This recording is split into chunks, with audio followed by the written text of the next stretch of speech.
Imagine a world where the wheels of vehicles stop turning, hospitals run out of medical gloves, and the prices of everyday goods skyrocket. All of this could happen not because of war or an energy crisis, but because of something almost invisible, a deadly fungus. This fungus is called South American Leaf Blight, or SALB. It once destroyed the entire rubber plantation industry in South America, the very birthplace of cultivated rubber trees. Since then, Brazil has vanished from the map of rubber production. Today, the world's only remaining stronghold against this threat lies in Southeast Asia. 3 countries: Thailand, Indonesia, and Vietnam, the world's largest producers of natural rubber. Together, they account for more than 70% of global supply. And among them, Indonesia has the widest plantations, with the island of Sumatra as its beating heart. From South Sumatra, Jambi Rio, to North Sumatra, millions of tons of natural rubber flow each year to factories, ports, and eventually to the rest of the world.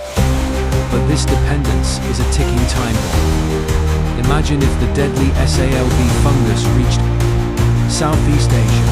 Rubber tree leaves would fall, photosynthesis would stop, and the trees would no longer yield latex. Within months, thousands of hectares of plantations could collapse. Within years, the world's natural rubber production could fall into ruin. The consequences would be catastrophic. The automotive industry would grind to a halt as tires could no longer be produced in sufficient numbers. Airplanes would be grounded because aircraft tires rely on natural rubber. Hospitals would face severe shortages of medical gloves, vital rubber-based equipment, and surgical tubing. The military electricity supply chains, and even sports industries would suffer crippling disruptions. And here lies the terrifying truth. Synthetic rubber cannot replace natural rubber. No man-made material matches its resilience, flexibility, and shock absorption. If Southeast Asia's plantations collapse, the world would lose an irreplaceable raw material upon which modern civilization quite literally depends. Even more ironic, the small farmers of Southeast Asia, including those in Sumatra, live in poverty.